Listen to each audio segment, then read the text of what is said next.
Hello everybody, Justin and Russell, you can kind of see him, he's just down here, are here for my first parallel Monterey Jack deck. Monterey Jack was announced on January 1st, and to the surprise of everyone, myself included, and I was pretty excited to build a deck with him. So since I've built this deck, I built this on stream last week, there's actually been a good number of YouTube commenters who have given some great parallel Monterey Jack ideas. Yeah, buddy, I'm recording a video. And I'm excited to dive more into it. This first deck is actually pretty simple. It was like my theory crafting idea of what parallel Monterey Jack is. Next week, there's going to be the gameplay of this deck in action, so you can see that next week. But let's dive in and talk about it and kind of go all there. Notably, first I'll start with parallel Monterey Jack himself.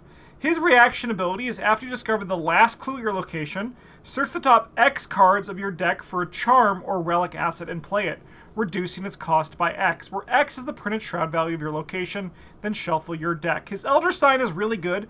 Gain it's +1, then gain 1 resource for each charm asset and each relic asset you control. That's pretty sweet.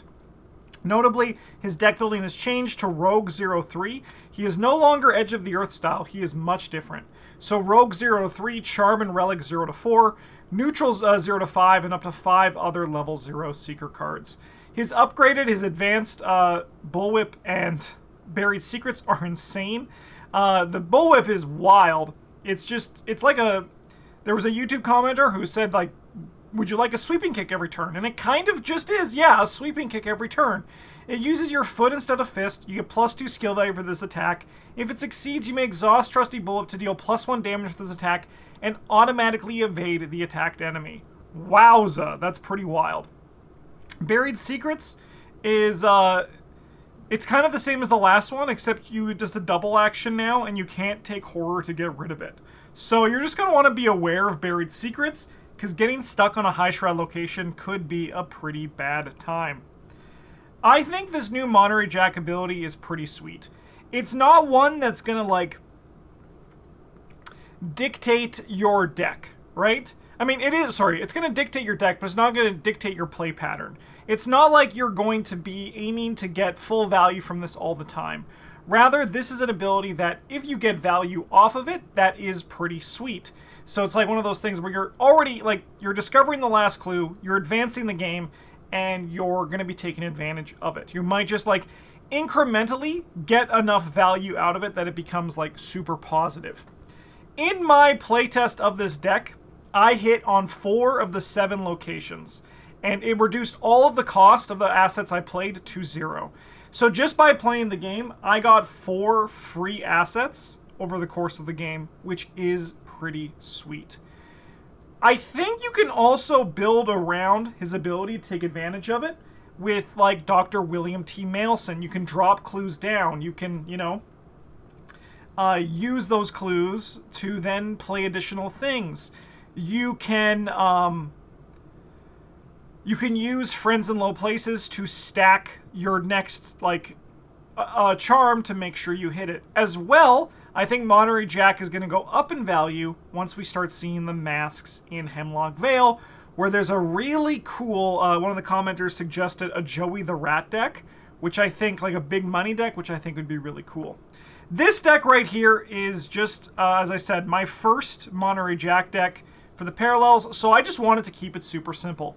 My thesis for this deck was just basically, I would like to trigger my ability as much as I can, and I'm just going to get clues otherwise. So we have a lot of charms and relics. So if we just go through and count, we have 2 on the Dowsing Rod, Onyx Pentacle, 2 Talisman of Protections, 2 Cherished Keepsakes, the Crystalline Elder Sign, Disc of Itzamna, 2 Eon Charge, Jewel of Aureolus, 3 Segment of Onyxes, and Lucky Cigarette Case 3. So if my numbers are right, that's 16 relics or charms in our deck, which means that after our mulligan, we are kind of just like hoping that we are hitting it all the time, right? It's one of those things where you kind of have to weigh. It's a little bit interesting. Monterey Jack changes your mulligan a little bit, where it's not so much... You done, buddy? You done? You done? Here, just move there. It's not so much... you're like a lot of these relics and charms you want to get rid of in your opening hand, right? You don't want to see them because you want to try to get them on your ability. There's a few exceptions, of course, like I would keep Crystalline Elder Sign, I'd keep Lucky Cigarette Case, I'd probably keep a Dowsing Rod, but what I really want to hit is like Lola Santiago and Lockpicks 1, which Monterey Jack can now play, and he plays them very well. So there's a deck list down in the description for this if you wanted to follow it at your own pace. But really, the deck is just a relatively simple clue-getting deck. I have lockpicks to help me get big clues. I have 4 book natively, so with Lola Santiago that becomes 5, which is a very comfortable number. But with Lola Santiago, you're investigating at, 11 with lockpicks, which is really good for triggering your Lucky Cigarette Case. With your Lucky Cigarette Case 3, you want to be grabbing cards that are not relics and charms. There are, once again, exceptions to this, but generally you want to be able to play these cards for free to get the value out of them. And this is where, like, Parallel Monterey Jack is a little bit different, because he kind of has to change how you evaluate your decks and the cards in your deck. So, Lockpicks to help us get clues, Dowsing Rod to help us get clues, it's also a charm. Onyx Pentacle, also a charm. Thieves Kit is also there to help us get clues. And notably, there's also like a lot of synergy that you can do by discarding like Onyx Pentacle or Dowsing Rod if they undo on them. But notably, the Dowsing Rod is going to be super easy to get the Doom off of them because of Monterey Jack's ability to, you know, actually investigate at 5 or 6 if Lola is in play. Talisman of Protection is an easy charm. It's probably like some of these you actually could like easily be masks when it's all said and done. Because in addition, those masks don't take up accessory slots. I did run 2 Relic Hunters in here because we have, as you can see, Cherished Keepsake, Crystalline Elder Sign, Disc of Itzamna, Eon Chart, Jewel of Aureolus, the Pendant of the Queen becomes one, and we have Lucky Cigarette Case. So there's a lot. There's a lot of accessory slots that we're going to need to make decisions when we're playing. Luckily, though, a lot of ours are actually pretty... a lot of these are kind of like, they can be gone once I'm done with them. Cherished Keepsake. Put your horror on that immediately so it dies. Disc of Itzamna. Just blow up the first enemy that shows up. Well, deal 2 damage to the first enemy that shows up. This is the level 0 version.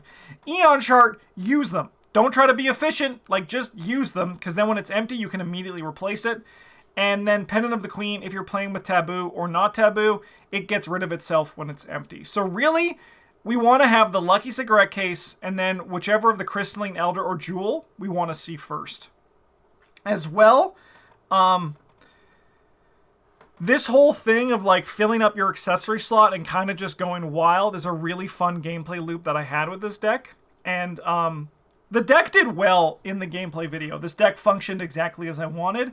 And for his ability, I hit on every 3+ Shroud location. I obviously missed on the 1 and 2 Shroud locations, and I think that's to be expected. If you hit on them, that's really nice, but it's like the same kind of luck. You have to be expected with a deck like this to miss more likely on the level 1s and hit more likely on the Shroud 1s and hit more likely on the Shroud 3s or 4s. So it was one of those things that just kind of like, well, this is not a guarantee. You might miss on a 3 or 4 Shroud. You might hit on a Shroud 1. So there's kind of like a balance in there, and you're kind of just like going against the laws of numbers with a lot of his reaction ability. But again, I don't think his ability triggering or not triggering is going to really cause you to lose.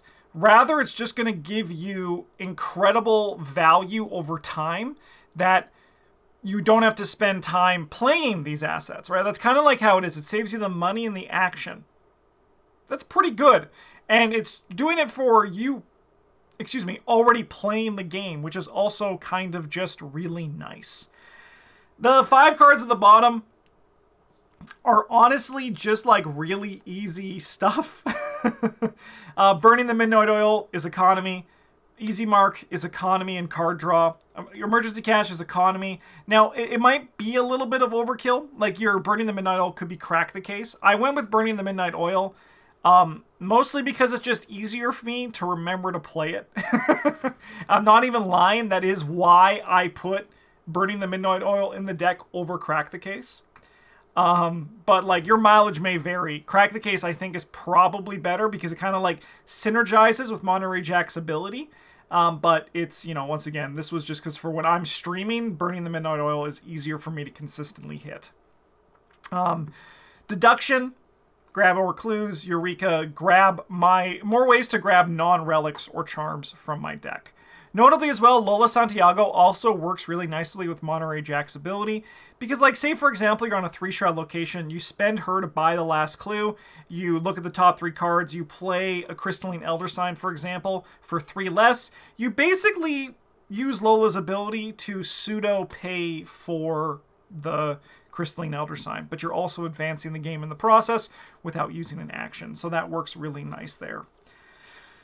I mean, honestly, I wish I had more to say about this deck, but it's kind of just really straightforward, right? The game plan is simple. Keep lockpicks, Dowsing Rod, Thieves' Kit, Lola, and Lucky Cigarette Case in your opening hand, and mulligan pretty much like everything else. Like, you could keep Easy Mark and Burning the Midnight Oil if you're worried about your economy. Like, those are also worth keeping. But, like, pretty much every other... I mean, maybe Crystalline Elder Sign, but pretty much every other charm or relic, I'm looking at shipping back into my deck because I'd rather play it with Monterey Jack's ability, because then I don't see it as a card in my hand. I don't see it as an action spent. I don't see it as resources loss. And it's kind of just like taking that and going from there. And then you just investigate. You play the rod, the lockpicks, you play your whip if you get it, and you just kind of like go nuts. You're super self-sufficient. You can go away on your own, like especially with the trusty bullwhip. If your bullwhip's out, you can just go F off, do your own thing, and you're going to be totally fine. This deck is sweet. It worked. And honestly, I'm very excited to explore Parallel Monterey Jack more in the future. I do wish I had more to say about this deck, but it's just like grab the relics, put the relics into play, get clues. It's like the most basic deck that I came up with for the first theory crafting for my good friend Parallel Monterey Jack. It was fun to play though. Again, the video will be out next week. And I'm really excited to explore more Parallel Monterey Jack's deck building. In addition, he works really cool as a Parallel Investigator that I'm actually interested in trying different front and back sides with him, which I think is a huge win. I think all of the Edge of the Earth Parallel Investigators are going to have this. Assuming we get all the Edge of the Earth Parallel Investigators, we might not. But I really like Monterey Jack, and I hope you do too. If you want to support the channel and also see the deck building video for this deck, you can do so by joining our Patreon. Even at the Acolyte level, they have access to this, the deck building video for Parallel Monterey Jack. But in the meantime, thank you so much for watching, everybody. Have a great Tuesday, and as always, a GG's.